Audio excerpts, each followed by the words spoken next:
கடவுள்கிட்ட பிரார்த்தனை செய்யும்போது நாம் எது மாதிரி செய்கிறோம் அப்படின்றது மிக முக்கியம்.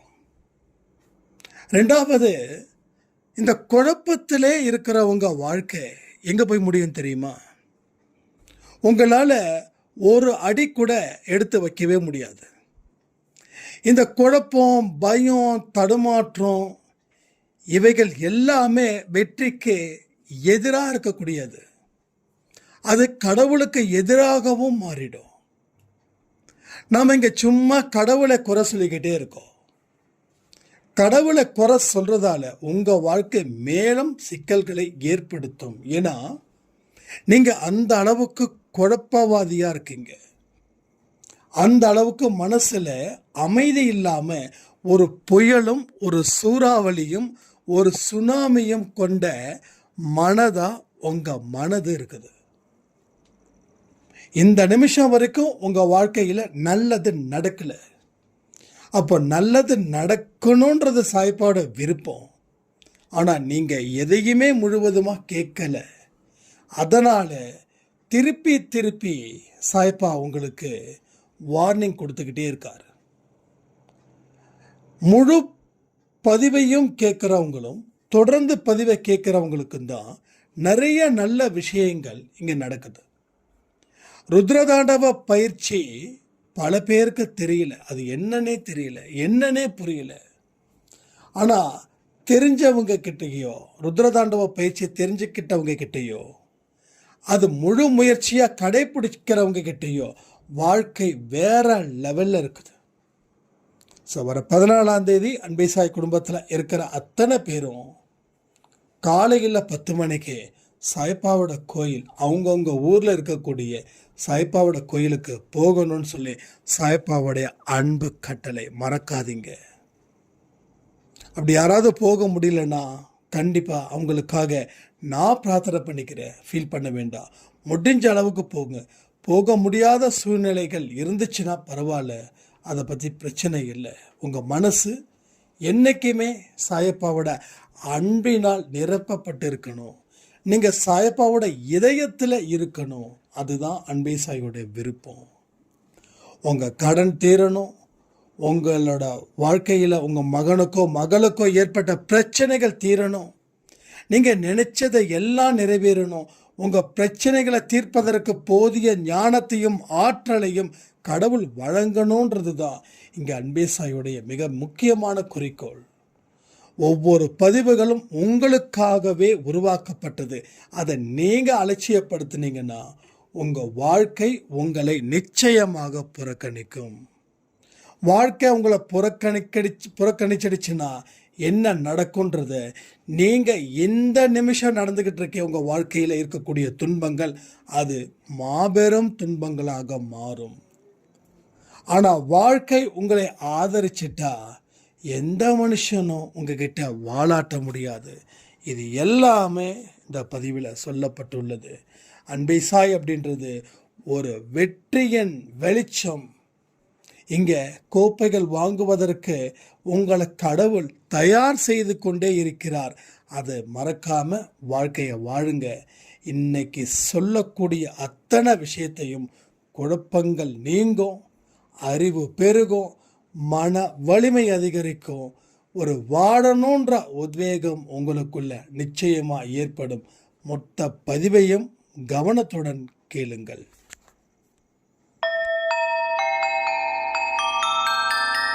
ஓம் சாயிரா சாயிரா, ஓம் சாயிரா சாயிரா, ஓம் சாயிரா சாயிரா, அன்பே சாயிரா, பேரன்பே சாயிரா, அகிலம் தளிக்க ஆத்மா விழிக்க அனுதினம் சாயிரா, எங்கள் அன்பே சாயிரா. ஒன்றே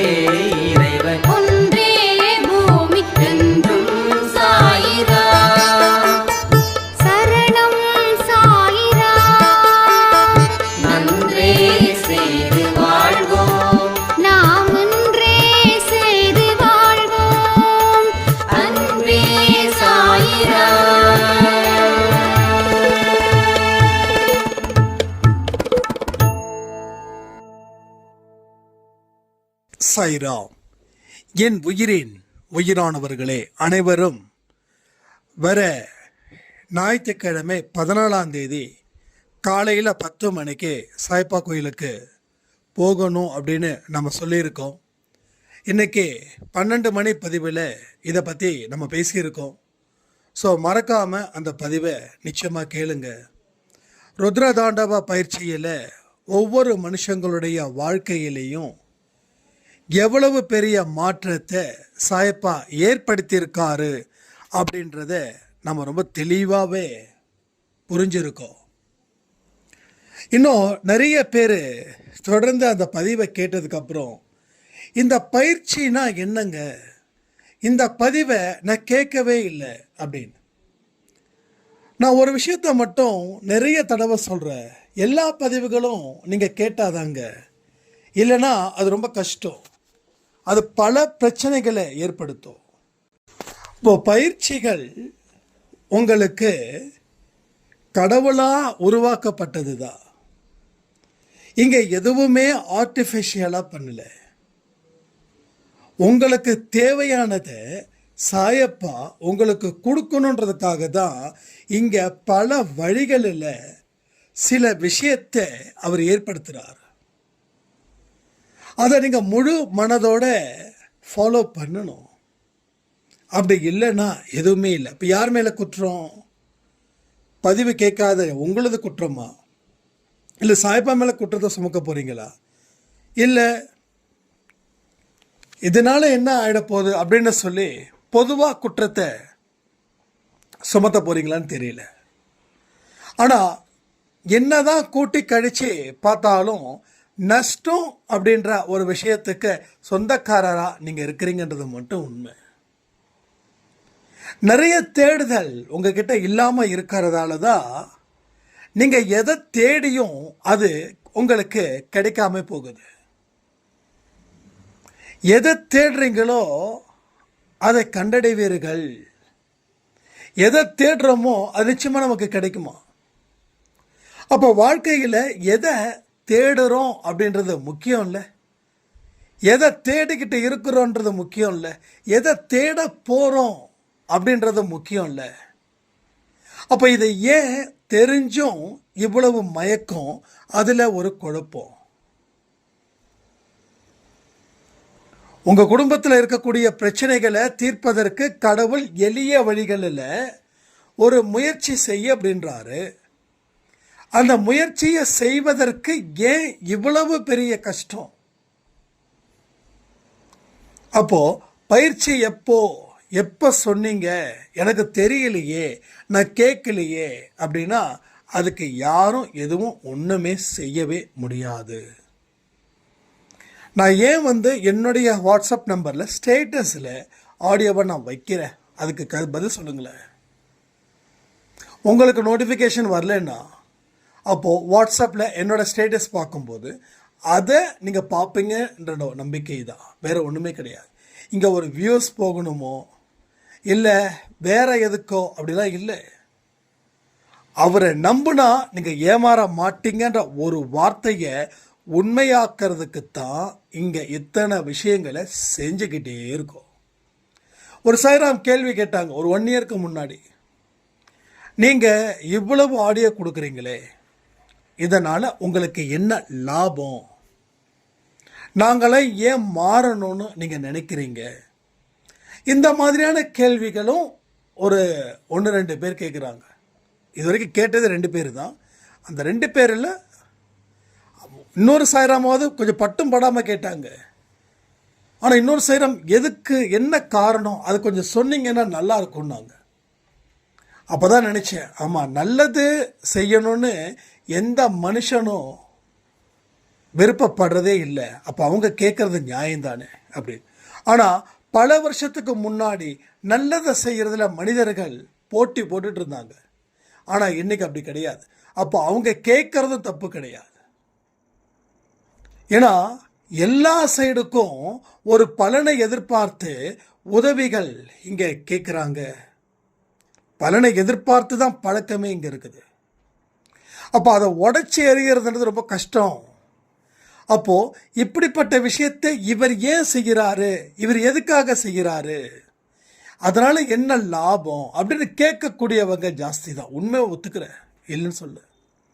அப்போது உங்களுக்கும் சில பேருக்கு அப்படி கன்ஃபியூஷன் இருந்துச்சுன்னா கமெண்ட் பண்ணுங்கள். நீங்கள் ஏன் எங்களுக்கு நல்லது செய்கிறீங்க, நீங்கள் ஏன் எங்களுக்காக இவ்வளவு நேரம் பேசுகிறீங்க, என்ன லாபம் அப்படின்னா ஒரே ஒரு லாபம்தான். உங்களுக்கு லாபமாக இருக்கணுன்றது தான் என்னுடைய லாபம். நீங்கள் லாபம் அடையணும், நீங்கள் நஷ்டம் அடையக்கூடாது. நீங்கள் நஷ்டம் அடைஞ்சால் அது எனக்கு நஷ்டம், நீங்கள் லாபம் அடைஞ்சால் அது எனக்கு லாபம். இதுதான் உண்மை, இதுதான் உண்மை உண்மை உண்மை உண்மையை தவிர வேறு எதுவும் இல்லை. இதை தாண்டியும் உங்களுக்கு கேள்விகள் இருந்துச்சுன்னா தாராளமாக கமெண்டில் கேளுங்க, பதில் சொல்ல நான் கடமைப்பட்டிருக்கேன். அப்போது இயல்பாகவே சில மனிதர்களுக்கு நல்ல எண்ணங்கள் பல ஜென்மத்தில் இருந்து வந்ததை வச்சு இருக்கு. அந்த எண்ணங்கள் எனக்கு ஆரம்பத்தில் இருந்தே நல்லது இருக்குது, அதனால தான் கூடுதலாக கடவுள் என்னுடன் இருக்கிறார். அதே போல் உங்களுடனும் இருக்கணும்னு நான் ஆசைப்படுறேன். ஏன்னா எல்லாத்தையும் தாண்டி சாயப்பா மேலே வச்சிருக்கக்கூடிய பாசம், வெறித்தனமான அன்பு என்னுடையது. அந்த வெறித்தனமான அன்பு தான் எல்லாத்துக்கும் இங்கே காரணமாக அமையுது. நான் உங்ககிட்ட நின்று பேசுகிறதுக்கும் உங்ககிட்ட நிறைய விஷயங்களை ஷேர் பண்ணிக்கிறதுக்கும் அது எனக்கு மெகா திருப்தியே கொடுக்குது. அதனால் எனக்கு ஆடியோ கொடுக்கறது ரொம்ப ரொம்ப விருப்பம். வருஷத்தில் மொத்தம் 2 பயிற்சி தான், 48 நாள் பயிற்சி நம்ம செஞ்சுருக்கோம். இந்த வருஷத்தில் செஞ்ச 48 நாள் பயிற்சி அதுவும் நிறைய பேருக்கு நல்ல விஷயங்களையும் கொடுத்துருக்குது, நிறைய பேருக்கு கசப்பை கொடுத்து அதற்கு அப்புறமா ஒரு இனிப்பான செய்தியையும் அது கொடுத்துருக்குது. எப்படி தெரியுமா? ஒரு சாய்ராம் சொன்னாங்க, 48 நாள் பயிற்சி நான் கலந்துக்கிட்டேன், ஆனால் பெரிய பிரிவு ஒன்று நடந்துருச்சு. நான் என்ன நினச்சேன்னா, இந்த 48 நாள் பயிற்சியில் இந்த உறவால் எனக்கு ஒரு இன்னும் உறுதியான ஒரு ரிலேஷன்ஷிப் கிடைக்கும் அப்படி தான் நான் நினச்சேன், அப்படி தான் நான் நம்பினேன். ஆனால் நடந்ததோ என்னால் தாங்கிக்க முடியல. என்ன இப்படி செஞ்சிட்டாரு சாயப்பா இந்த 48 நாள் பயிற்சியில் அப்படின்னு. அதே சாய்ராம் ஒரு 10 நாளைக்கு 20 நாளைக்கு முன்னாடி, இந்த 48 நாள் பயிற்சி ஆரம்பிக்கிறதுக்கு 10 நாளைக்கு முன்னாடி என்கிட்ட சொல்கிறாங்க, அன்னைக்கு நான் சொன்னேன் உங்ககிட்ட, நீங்கள் கவனிச்சிங்களா இல்லையான்னு தெரியல, இல்லை ஞாபகம் இருந்ததா இல்லையான்னு தெரியல. அதில் என்ன அப்படின்னா,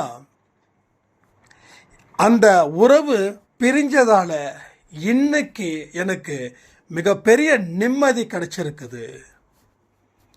ஏன்னா அந்த உறவு என்னுடன் இருந்திருந்தா எனக்கு மிகப்பெரிய ஆபத்தில் அந்த உறவு என்னை சிக்க வச்சிருக்கும். என்னுடைய க்ளோஸ் ஃப்ரெண்ட்ஸ் எல்லாமே சொல்கிறாங்க, நல்ல வேளை நீ தப்பிச்ச, இல்லைன்னா ஓ நிலைமை இதை விட மோசமாக இருக்குன்னு. அப்போது அன்னைக்கு கஷ்டம், அந்த கஷ்டத்தை கடவுள் ஏதோ ஒரு காரணத்துக்காக தான் கொடுக்குறாருன்னு நீங்கள் அன்பே சாயில அடிக்கடி சொல்லுவீங்க. அப்போ எனக்கு புரியலை, இப்போ எனக்கு புரியுது. நல்ல வேளை நான் தப்பிச்ச சாயிராம், தப்பிக்க வச்சாரு அந்த 48 நாள் பயிற்சியில் அப்படின்னு. அப்போது அவரை நினச்சி என்ன செஞ்சாலும் சரி, ஏன் ஈவன் ஒரு மூச்சு விட்டாலும் சரி, அவரை நினச்சி எந்த வேலை செஞ்சாலும் சரி, அவரை நினைக்கும் போது ஒரு துன்பம் ஏற்பட்டாலும் சரி, அவரை நினைக்கும் போது கால் தடுக்கி கீழே விழுந்தாலும் சரி, அந்த நேரத்துக்கு வலிக்கும், கசக்கும், உண்மை புரியும் போது இனிக்கும், சந்தோஷமாக நாம் இருப்போம். மைண்ட் அளவில் ஸ்ட்ராங்காகவும் நாம் இருப்போம். இது எல்லாத்தையும் நீங்கள் என்னைக்கு புரிஞ்சிக்க போகிறீங்கன்னு எனக்கு தெரியல. அப்போது அவரை வணங்கும் போது கஷ்டம் வருதேன்னு இந்த இன்னைக்கு கூட ஒரு சாய்ராம் சொன்னாங்க, அவரை வணங்கும் போது தான் எனக்கு ரொம்ப கஷ்டமாக இருக்குது. ஒருவேளை என்னுடைய ராசிக்கும் அவருக்கும் ஒத்துக்கொள்ளையோன்னு எனக்கு சந்தேகம் வருது அப்படின்னு. இதெல்லாம் இந்த கேள்விகள் எவ்வளவு மோசமானதாக இருக்குதுன்றத நான் எண்ணி பார்க்குறேன். எந்த கடவுளாவது தண்டிப்பார்களா? அப்போது நம்மளுடைய மூளை அபாரமாக வேலை செய்யுது, பயங்கரமாக வேலை செய்யுது. நமக்கு இப்படிப்பட்ட ஒரு மூளையா அப்படின்னு நினைக்கிற அளவுக்கு இந்த மூளை படு பயங்கரமாக வேலை செய்யுது. ஸோ தண்டிக்கிறவர் கடவுள் இல்லை, மன்னிக்கிறவர் தான் கடவுளாக இருப்பார். அது எல்லா கடவுளும் உலகத்தில் எந்தெந்த இடத்துல எந்தெந்த கடவுள் இருக்குதோ அத்தனை கடவுளும் தன்னுடைய பக்தர்களை தண்டிப்பது இல்லை. தண்டனையில் இருந்து காப்பாற்றுபவர் தான் கடவுள். இது எல்லா கடவுளுக்கும் டெஃபினேஷன். எல்லா மதத்தில் இருக்கிற கடவுளுக்கும் இது ஒன்று தான் டெஃபினேஷன். தேவையில்லாத கன்ஃபியூஷன் பண்ணிக்க வேண்டாம். உங்கள் பயத்தை இன்னும் அதிகரிச்சிக்க வேண்டாம். உங்கள் தடுமாற்றத்தை இன்னமும் நீங்கள் அதிகமாக ஏற்படுத்தி நடக்க முடியாதது போல கஷ்டப்பட்டுக்கிட்டே இருக்கிறது தான் உங்கள் வாழ்க்கையா, அதான் உங்கள் வேடிக்கையா? ஸோ நல்லா கவனிங்க. இந்த மாதிரியான எதிர்மறையான எண்ணங்களை கடவுள் மீது சுமத்தி மீண்டும் மீண்டும் ஆபத்துலையும் மோசமான சூழ்நிலையிலையும் உங்களை நீங்கள் மாட்டிக்க முயற்சி பண்ணாதீங்க. உங்களை நீங்கள் தான் சிக்கல்களை அதிகமாக ஏற்படுத்திக்கிட்டு இருக்கீங்க இந்த நிமிஷம் வரைக்கும். புரியுதா உங்களுக்கு? நமக்கு நாம் ஒரு கற்பனை பண்ணி அந்த கற்பனைக்குள்ளேயே வாழ்ந்து அதில் இருக்கக்கூடிய துன்பத்தை மட்டும் அனுபவிக்கிறவர்களாக நாம் இருந்துக்கிட்டு இருக்கோம் இந்த நிமிஷம் வரைக்கும். இதை தான் மாற்றணும். பாருங்க, கடவுள் மேலேயே குற்றத்தை சுமத்துறோம்.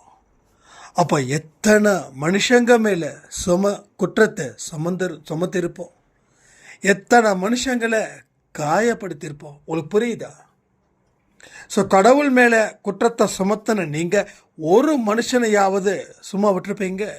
எத்தனை மனுஷனுடைய இதயத்தை கிழிச்சிருப்பீங்க, எத்தனை மனுஷனுடைய இதயத்தில் காயத்தை ஏற்படுத்தியிருப்பீங்க. கொஞ்சம் திங்க் பண்ணி பாருங்கள். நான் சொன்ன உடனே நீங்கள் சட்டுன்னு கோவப்பட வேண்டாம். கொஞ்சம் சொன்னது உண்மையா, அமைதியான முறையில் கேளுங்க, அமைதியான முறையில் சிந்திச்சு பாருங்கள். எல்லாமே கொஞ்சம் அமைதி இருக்கட்டும் கூட. அதுதான் உங்கள் வாழ்க்கைக்கு ஒரு இன்றி அமையாத ஒரு தத்துவம். அமைதி இல்லை ஒன்றும் கிடையாது. அமைதி இருக்கிற இடம் நம்பிக்கையும் சந்தோஷமும் மகிழ்ச்சியும் நிம்மதியும் இருக்கும். அமைதி இல்லாத இடத்துல என்ன இருக்குன்னா ஒரே விஷயந்தான், தோல்விகளும் குழப்பங்களும் ஏமாற்றங்களும் தடுமாற்றங்களும் விரக்தியும் கோபமும் ஆணவமும் அகங்காரமும் எல்லாமே கலந்து கலந்து கலந்து கலந்து இருக்கும். ஸோ இதை இப்படியே விட போகிறீங்களா, இல்லை மாற்ற முயற்சி பண்ண போகிறீங்களா? ஆனால் ஒன்று, கடவுளுடைய அனுக்கிரகம் இருந்தால் மட்டுமே இவை செயல்பட முடியும். நீங்கள் வருஷத்துக்கு ஒரு கடவுள் மாற்றக்கூடியவராக இருந்தால் நீங்கள் மீண்டும் மீண்டும் மாற்றிக்கொண்டே தான் இருப்பீங்க. பிரச்சனை தீரணும் அப்படின்றத தாண்டி பிரச்சனைகளை சமாளிப்பதற்கு உண்டான வழிகளை கேட்டு பாருங்க. ஒழுக்கத்தை கடைப்பிடிங்க, நம்பிக்கையோடு இருங்க.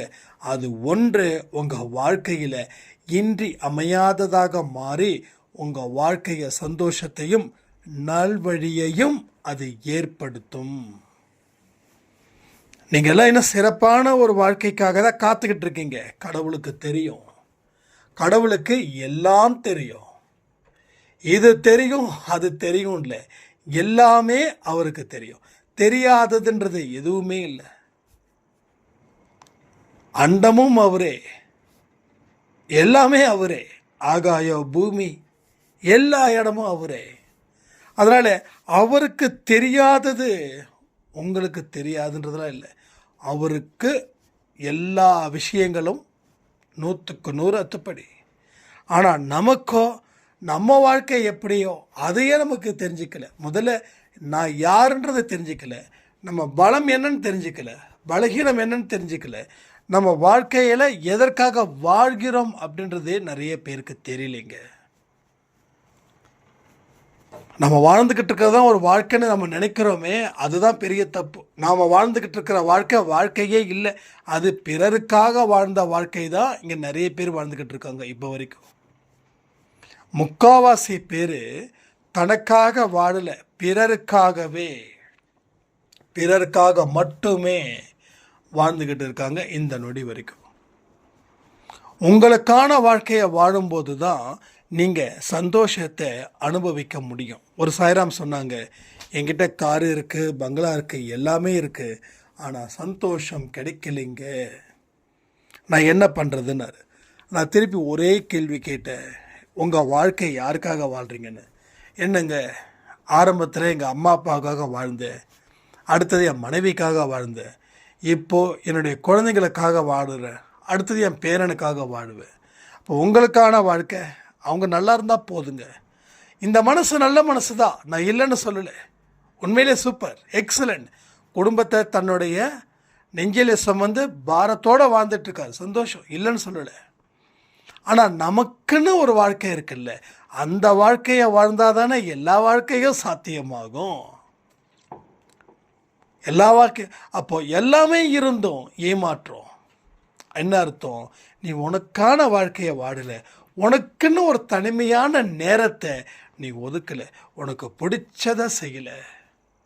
ஸோ அடுத்தவங்களுக்காக ஓடி ஓடி கழிச்சிட்ட, ஆனால் உனக்காக நீ ஓடுனால கழிக்கவே மாட்ட, ஓட்டம் இருந்துக்கிட்டே இருக்கும். ஸோ இது எல்லாத்தையும் நம்ம பொறுமையாக கேட்கணும். குழப்பங்கள் இல்லாத மனநிலை ஒன்றே உங்கள் வாழ்க்கையில் வெற்றியை தேடி தரக்கூடிய ஒரு வழியாக அது இருக்கும். உங்கள் வாழ்க்கையில் குழப்பங்கள் இருக்குதா? கமெண்ட் பண்ணுங்கள். என் வாழ்க்கையில் குழப்பங்கள் நிறைய இருக்குது அப்படின்னா கமெண்ட் பண்ணுங்கள். ஏன்னா இங்கே ஒருத்தவங்க போல தான் எல்லாரும், எனக்கும் நிறைய குழப்பம், ஏகப்பட்ட கன்ஃபியூஷன். இந்த கன்ஃபியூஷனால் என்ன ஆச்சு, என் வாழ்க்கையில் பல இடத்துலையும் எந்த ஒரு வெற்றியையும் என்னால் பெற முடியவே இல்லை. எல்லாமே எனக்கு தோல்வியாகவே முடிஞ்சிச்சு. ஒரு நொடி பொழுதும் என் வாழ்க்கையில் நான் துன்பத்தை மட்டும்தான் சம்பாதிச்சேன், எப்போ குழப்பத்தில் இருக்கும்போது. ஆனால் இப்போது வாழ்க்கை எவ்வளவு பெரிய சிக்கல்களில் இருந்தாலும் சரி, குழப்பங்கள் இல்லாமல் இருக்கிறதால அந்த சிக்கல்களை எளிதில் என்னால் அவிழ்க்க முடிகிறது. சிக்கல் இல்லாத ஒரு வாழ்க்கையை என்னால் வாழ முடிகிறது. ஸோ அவ்வளவு பெரிய விஷயங்கள் நம்ம வாழ்க்கையில் தொடர்ந்து நடக்கும் எப்போ குழப்பங்கள் இல்லாமல் இருந்தால். அப்போ கடவுள்கிட்ட எப்படி கேட்கணும்?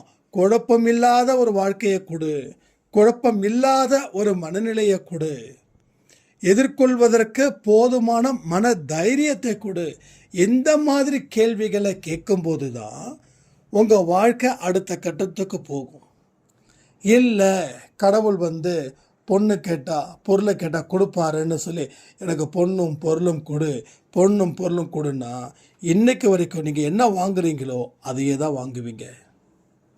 எல்லாமே உங்களால் தான் முடியணுன்ற ஒரு கணக்கு இருக்கும்போது அந்த கணக்கின்படி தானே எல்லாமே நடக்கணும். அப்போ நாம் எந்த வழியில் போகிறோன்றதை யோசித்து பாருங்கள். நாம் போகிற பாதை சரியான பாதையா இல்லைன்னா மாற்றிடுங்க. இந்த பாதையில் கடைசி வரைக்கும் போய் அதில் போயிட்டு எதையுமே பெற முடியலன்னா காலம் வீணாயிடுது. அது போல தான் நிறைய பேரோட வாழ்க்கையையும் வீணாக்கப்பட்டது இந்த பிரச்சனைகளால். இதை எல்லாம் முடிவு பண்ணுங்க. வாழ்வதற்கு உண்டான வாழ்க்கையான பாதைகளை என்னன்றதை தேர்ந்தெடுக்கக்கூடிய முழு சுதந்திரமும் உங்ககிட்ட தான் இருக்குதுன்னு சொல்லி இந்த பதிவை நான் முடிக்கிறேன். ஜெய் சாய்ராம்.